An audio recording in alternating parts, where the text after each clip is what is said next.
Don't buy the S23 Ultra. Or do. Let's talk about that. The Samsung Galaxy S22 Ultra is one of my favorite phones that's come out of 2022, aside from the Galaxy Z Fold 4. Samsung surprised me and turned me from being an Apple fanboy to looking in the opposite direction. In fact, if it wasn't for the S22 Ultra, this channel wouldn't be anywhere near where it is today, so I have a special place in my heart when it comes to that phone. That being said, the Galaxy Unpacked event was yesterday, February 1st, and we just got the first official look at the Samsung Galaxy S23 Ultra. And while I'm excited, and truthfully, I cannot contain myself, I do want to talk about why I think you should skip this phone entirely and maybe look at what's to come in the future. Before we dive in though, a quick like and a sub to the channel goes a really long way. We're on track to hitting 15,000 subscribers, which is a number that I never thought would be even possible since creating this channel. I'm just really grateful for each and every one of you, so thank you all for watching, and it really does mean a lot. Anyways, let's get right back into it. When it comes to the S23 Ultra, the improvements over the S22 Ultra are minimal at a glance. However, we're jumping from the Snapdragon 8 Gen 1 all the way up to the 8 Gen 2, which is going to be leaps and bounds better when it comes to performance and efficiency. That being said, when it comes to performance on these top-end flagships, we're slowly starting to hit a wall of diminishing returns. Whether it's mobile gaming, multitasking, emulation, nearly every flagship chip that's out can handle everything relatively well, except for maybe Tensor. Sorry. What I am excited to see though is the noticeable battery life increase on the S23 Ultra. Given that the S23 Ultra and the S22 Ultra are sharing the same battery size, that 8 Gen 2 should be giving the phone an incredible battery boost, just given the overall efficiency increase on that 8 Gen 2. So I'm just really thankful that this is something that's going to be changing, because that battery life on the S22 Ultra is something that really held that phone back for me personally. And for those that are doubtful, just remember that the Fold 4 had a much smaller 4,400 mAh battery compared to the S22 Ultra's 5,000 mAh battery, and it was able to run circles around it thanks to the 8 Plus Gen 1 being a much more efficient SoC. Granted, this whole efficiency thing and whatnot inside of the S23 Ultra specifically is just speculation, and we are going to have to wait until the phone is in our hands to be able to say this for a fact, but I do not have a shred of a doubt that the S23 Ultra is going to make a big difference when it comes to efficiency, especially compared to the S22 Ultra, because that phone was an absolute nightmare in my personal experience when it came to battery life. And like I said, that was just one of the things that was really holding it back from it being my daily driver up until right now. Like, that phone would still be in my pocket if it wasn't for that battery life. Now, when it comes to the actual design, not much has changed, of course. There's a slightly larger chin, though the frame is made smaller to accommodate this, so it's the same footprint. There are now larger metal rings around the camera housing, which I hope will add some sort of protection, though I think it's mainly for aesthetic purposes, and I have to say it looks pretty nice. The actual camera glass is larger, and there's that inclusion of the new 200 megapixel sensor on the S23 Ultra that has everybody excited. I'm a skeptic about this personally. We've seen some images floating around online, and the person that took these images is by no means a photographer. These phones just got out into the wild somehow, and they're not the best images by any means. If I can find them online, once again, I'll put them in the video, but they're nothing mind-blowing. They look okay.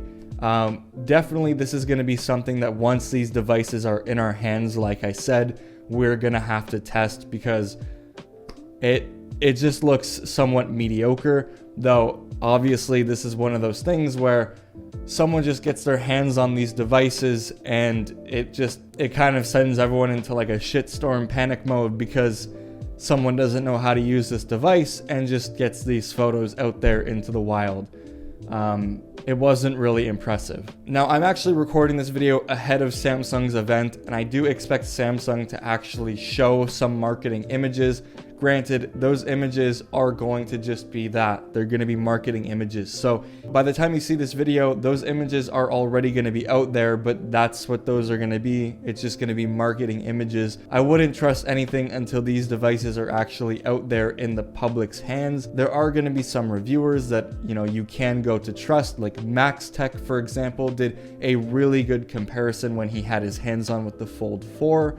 That was a really good video to watch. I would just keep an eye out on this thing and make sure you're watching really trustworthy reviewers when this phone is actually out there. But as of right now, I am a skeptic about this 200 megapixel camera. It does look really interesting though, and what I can say about the S23 Ultra's camera is that it's very stacked. And one thing that I am super excited to have once again though is that 100 times digital zoom and that 10 times optical, because that is something that I missed heavily, not being able to carry around the S22 Ultra anymore, and I'm just glad that that's coming back. But I will say though that I've been pleasantly surprised by not just the S22 Ultra, but even the Galaxy Z Fold 4's cameras recently, and it's even made the iPhone kind of look silly when it comes to taking stills. The display looks to be less curved as well, which is a nice touch, and the phone looks a little chunkier and more substantial, I guess because it's lost some of its narrow radius. It's shipping in 4 colors: Phantom Black, Cotton Flower, Botanic Green, and Misty Lilac. And I won't lie, none of these really get me too amped. I think I'm gonna just stick with Phantom Black because it'll probably look the best with most cases that I'll end up choosing. However, I will say that the Botanic Green actually does look pretty nice. It kind of reminds me of the gray green that I had on the Fold.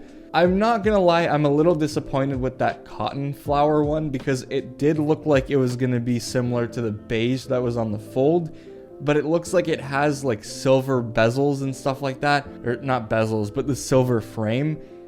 It just, I don't know, it seems like their colors and stuff aren't really the same as what they had before, and I don't know why they're kind of playing around with it too much because they had really solid colors on the Fold. I think everyone liked the Fold's colors. And then on the S22 Ultra, they had these really vibrant colors as well as the default ones. So I'm not really sure what they're doing here, but I hope that some of the vibrant colors come back as Samsung exclusive colors.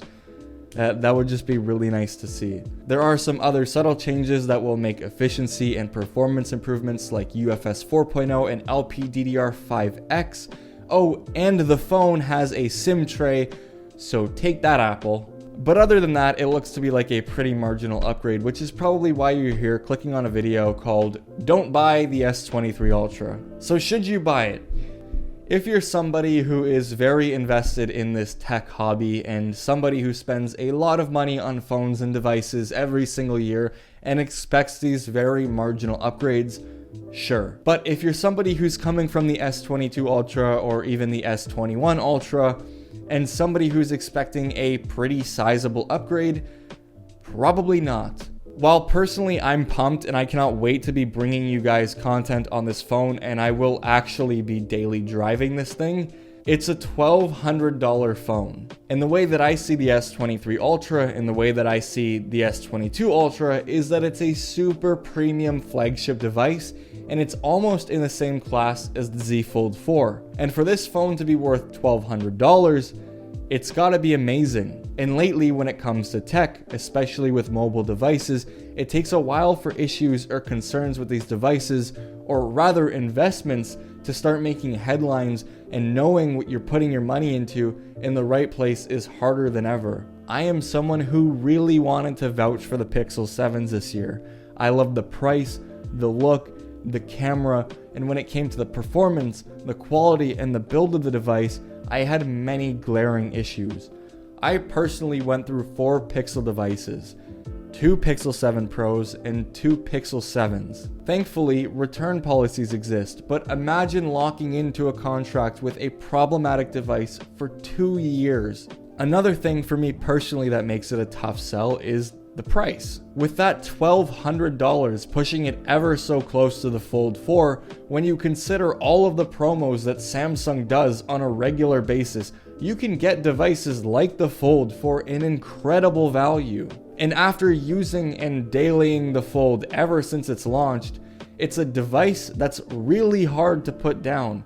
I've made tons of videos about the Fold 4, so I'm not going to go on too much of a tangent about it, but for the extra bit that it cost, especially once sales or carrier promos are considered, you're getting much more for your money with the Z Fold 4. All in all, I'll leave you with this. The S23 Ultra will hopefully be an amazing device for most people who are looking for that kind of phone. It's not anything new or really all that exciting, but it's a device that a lot of us are looking for, and it's a phone that we're all pretty excited about. It's honestly one of the most trending devices in tech YouTube. Expect a lot of videos on the phone soon, as you can imagine. I'll see you all in the next one. If you enjoyed the video, drop a like on it, leave a sub, and I'll see you all in the next one. Peace out.